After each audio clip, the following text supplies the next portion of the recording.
Hi, എല്ലാവർക്കും ജെസ്നസ് കുക്ക്ബൈറ്റ്സിൻ്റെ പുതിയൊരു എപ്പിസോഡിലേക്ക് സ്വാഗതം. ഒരു നോർത്ത് ഇന്ത്യൻ സ്നാക്ക് റെസിപ്പിയാണ് നിങ്ങളായിട്ട് ഞാൻ ഇന്ന് ഷെയർ ചെയ്യുന്നത്. മൂങ് ദാൽ നംകീൻ. സാധാരണ സ്നാക്കുകളെ പോലെ തന്നെ ഇതും റെഡ്ലി പാക്കറ്റിൽ അവൈലബിൾ ആണ്. പക്ഷെ അതിൽ എന്തായാലും കുറച്ച് പ്രിസർവേറ്റീവ്സ് ഒക്കെ ആഡ് ചെയ്തിട്ടുണ്ടാകും. കാരണം അവർക്ക് കുറച്ച് ദിവസം സ്റ്റോർ ചെയ്യണ്ടേ, അതുകൊണ്ട്. അപ്പോൾ ഇങ്ങനെയുള്ള സ്നാക്കുകൾ നമ്മൾ തന്നെ ഉണ്ടാക്കി നമ്മുടെ മക്കൾക്ക് കൊടുക്കുമ്പോൾ ഒരു സന്തോഷമാണ്. ധൈര്യത്തോടു കൂടി നമുക്ക് കൊടുക്കാനും പറ്റും. ചെറുപയർ പരിപ്പാണ് ഇതിൻ്റെ മെയിൻ ഇൻഗ്രീഡിയൻ്റ് എന്ന് പറയുന്നത്. ഇത് നമുക്ക് രണ്ട് തരത്തിൽ ചെയ്യാം. ഒന്ന് നോർത്ത് ഇന്ത്യൻ ഫ്ലേവറിലും ചെയ്യാം, സൗത്ത് ഇന്ത്യൻ ഫ്ലേവർ, അതായത് നമുക്ക് കേരള ടച്ചോട് കൂടി ചെയ്യാം. അതെങ്ങനെയാണെന്നുള്ളതൊക്കെ ഞാൻ വീഡിയോയിൽ വിശദമായിട്ട് ഞാൻ പറഞ്ഞിട്ടുണ്ട്. അപ്പോൾ നിങ്ങളെല്ലാവരും ഈ വീഡിയോ ഫുള്ളായിട്ട് കാണുക. അതുപോലെ തന്നെ ഞാൻ കഴിഞ്ഞ എപ്പിസോഡിൽ ഇട്ടിട്ടുള്ള കഴിഞ്ഞ വീഡിയോ ലാസ്റ്റ് എപ്പിസോഡ് ഒരു ന്യൂട്രീഷ്യസ് ലഡു ആണ്. അതും നമ്മുടെ മക്കൾക്ക് കൊടുക്കാനായിട്ട് നല്ലൊരു സ്നാക്കാണ്. അപ്പോൾ അത് കാണാത്തവരും തീർച്ചയായിട്ടും അത് കാണാം. അതിൻ്റെ ലിങ്ക് ഞാൻ ഡിസ്ക്രിപ്ഷൻ ബോക്സിൽ കൊടുക്കുകയും ചെയ്യാം. അപ്പോൾ നിങ്ങൾ ഈ മൂങ് ദാൽ നംകീൻ എങ്ങനെയാണ് ഉണ്ടാക്കുന്നത് എന്നുള്ളതൊന്ന് വീഡിയോ കണ്ടതിന് ശേഷം നമ്മുടെ മക്കൾക്ക് ഉണ്ടാക്കി കൊടുക്കുക. അപ്പോൾ നമുക്ക് വീഡിയോയിലേക്ക് പോവാം. മൂങ് ദാൽ നംകീൻ ഉണ്ടാക്കാൻ വേണ്ടിയിട്ട് ഞാനിവിടെ ചെറുപയർ പരിപ്പ് എടുത്തിട്ടുണ്ട്. നമ്മുടെ കുട്ടിപ്പരിപ്പ് എന്നൊക്കെ പറയുന്ന പരിപ്പ്, പായസമൊക്കെ ഉണ്ടാക്കാനായിട്ട് ഉപയോഗിക്കുന്ന ചെറിയ പരിപ്പ് എടുത്തു. ഒരു കപ്പ് 250 ml ഒരു കപ്പാണ് ഞാനിപ്പോൾ ഇവിടെ എടുത്തിട്ടുള്ളത്. ഇനി ഇത് നമ്മൾ ഒരു 2-3 പ്രാവശ്യം നന്നായി അങ്ങ് കഴുകുക. കഴുകിയതിന് ശേഷം ഇതുപോലെ വെള്ളത്തിൽ ഇട്ടിട്ട് എടുക്കുക. കുറച്ച് വെള്ളത്തോട് കൂടി തന്നെ നമ്മൾ എടുക്കുക. അതിനുശേഷം ഇതിലേക്ക് നമ്മൾ ഒരു 1/4 ടീസ്പൂൺ സോഡാപ്പൊടി, ബേക്കിംഗ് സോഡ ആഡ് ചെയ്യുക. പിന്നെ ഒരു 1/2 ടീസ്പൂൺ മഞ്ഞൾപ്പൊടി, നമ്മുടെ സാധാരണ മഞ്ഞൾപ്പൊടിയും ആഡ് ചെയ്ത് കൊടുക്കുക. മഞ്ഞൾപ്പൊടി ഓപ്ഷണലാണ്, കുറച്ച് കളർ കിട്ടാൻ വേണ്ടിയിട്ടാണ് ഞാൻ ഇതിലേക്ക് ആഡ് ചെയ്യുന്നത്. നിങ്ങൾക്ക് അങ്ങനെ നല്ല ബ്രൈറ്റ് ആയിട്ടുള്ള യെല്ലോ കളർ കിട്ടണമെന്നുണ്ടെങ്കിൽ യെല്ലോ ഫുഡ് കളർ ആഡ് ചെയ്യുക. പക്ഷെ നമുക്ക് പരമാവധി നമുക്ക് ഫുഡ് കളറൊക്കെ നമ്മുടെ ഇതിലേക്ക് ആഡ് ചെയ്യുന്നത് ഒഴിവാക്കാം. ഇനി ഇത് നമ്മൾ ഒരു 4 മണിക്കൂറോളം സോക്ക് ചെയ്യണം. ഈ ഒരു വെള്ളത്തിൽ ഈ ചെറുപയർ പരിപ്പ് നമ്മളൊരു 4 മണിക്കൂർ സോക്ക് ചെയ്യാനായിട്ട് മാറ്റി വെക്കാം. ഒരു 4 മണിക്കൂർ കുതിർത്ത് കഴിഞ്ഞ് കഴിഞ്ഞാൽ നമ്മൾ ഇതുപോലൊരു അരിപ്പയിലേക്ക് പരിപ്പെല്ലാം നമ്മൾ മാറ്റി വെക്കണം.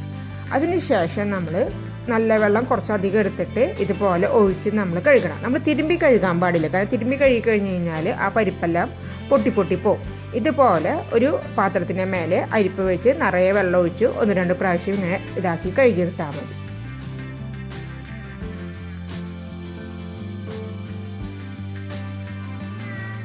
വെള്ളം വാർന്നു പോകാൻ വേണ്ടി ഇങ്ങനെ കുറച്ച് നേരം വെച്ചതിന് ശേഷം നമ്മൾ ഒരു കട്ടിയിൽ ഇതുപോലെ ഒരു തുണി വിരിച്ചിടാം.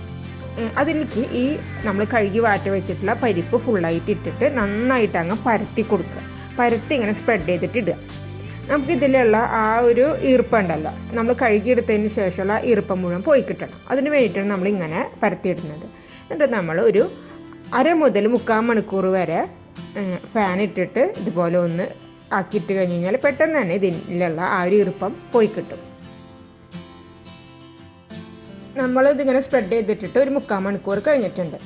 അത് കഴിഞ്ഞിട്ട് നമ്മൾ ഈ കൈ വെച്ചിട്ട് ഇങ്ങനെ ഇതാക്കി നോക്കുമ്പോൾ നമ്മുടെ കൈയും ഫുള്ളായിട്ട് ഒട്ടിപ്പിടിക്കാനായിട്ട് പാടില്ല. അതാണ് ആ ഒരു പരുവം. അതുപോലെ തന്നെ നമ്മൾ തുണി 2 സൈഡിൽ നിന്ന് ഇങ്ങനെ മടക്കി കൊടുത്തു കഴിഞ്ഞ് തുണിയിൽ നിന്ന് വിട്ടു വരുന്നു. അപ്പോൾ ഒരു ചെറിയ നനവ് ഉണ്ടാവുകയും ചെയ്യും, എന്നാൽ കുറേയൊക്കെ വെള്ളം മതിയെന്ന് പോയിട്ടുണ്ടാവും. ഇനി നമ്മൾ ഇതെല്ലാതും കൂടി ഒരുമിച്ച് ഇതാക്കിയിട്ട് ഇതിഞ്ഞ് നമ്മൾ വറുത്തെടുക്കണം. വറുത്തെടുക്കുമ്പോഴും കുറച്ച് കാര്യങ്ങൾ ശ്രദ്ധിക്കണം. അതാണ് അടുത്തതായിട്ട് നമ്മൾ കാണിക്കുന്നത്.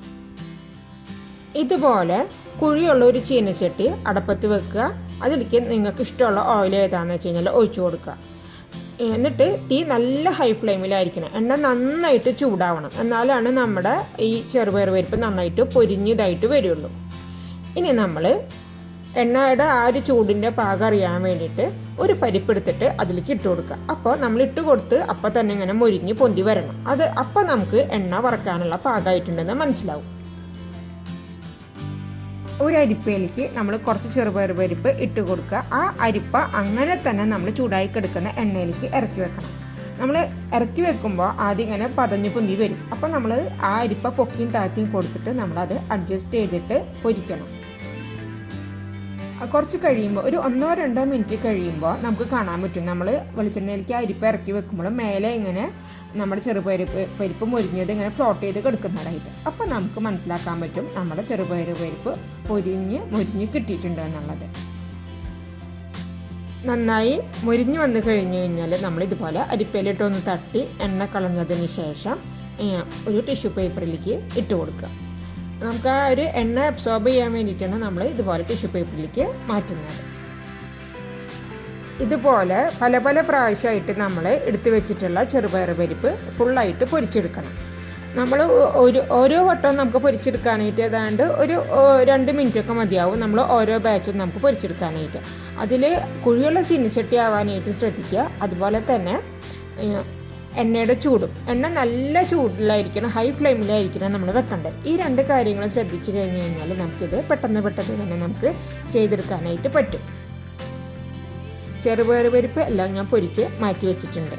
ഇനി ഇതിലേക്ക് നമുക്കൊരു സൗത്ത് ഇന്ത്യൻ ഫ്ലേവറാണ് കൊടുക്കേണ്ടതെന്നുണ്ടെങ്കിൽ ഇതിലേക്ക് കുറച്ച് ഉപ്പ്, മുളക് പൊടി, കുറച്ച് കായത്തിൻ്റെ പൊടി, കുറച്ച് കറിവേപ്പില നന്നായിട്ട് ഫ്രൈ ചെയ്തതും കൂടി ആഡ് ചെയ്തിട്ട് മിക്സ് ആക്കാം. അതല്ല നമുക്ക് നോർത്ത് ഇന്ത്യൻ ഫ്ലേവറാണ് കൊടുക്കേണ്ടതെന്നുണ്ടെങ്കിൽ ഇതിലേക്ക് കുറച്ച് ബ്ലാക്ക് സോൾട്ട്, കുറച്ച് ചാറ്റ് മസാല, കുറച്ച് മുളക് പൊടി, പിന്നെ കുറച്ച് മല്ലിയില വറുത്തതും കൂടിയിട്ട് ആഡ് ചെയ്തിട്ട് മിക്സ് ആക്കാം. മല്ലിയിലയാണെങ്കിലും കറിവേപ്പിലയാണെന്നുണ്ടെങ്കിലും നമ്മൾ ഇപ്പോൾ ചെയ്തതുപോലെ തന്നെ അത് കഴുകി നന്നായി വൃത്തിയാക്കിയിട്ട് അരിപ്പയിലേക്ക് ഇടുക. എന്നിട്ട് അത് ആ എണ്ണയിലേക്ക് ഇറക്കി വെച്ച് കഴിഞ്ഞാൽ അത് പൊരിച്ചെടുക്കാനായിട്ട് വളരെ എളുപ്പമാണ്.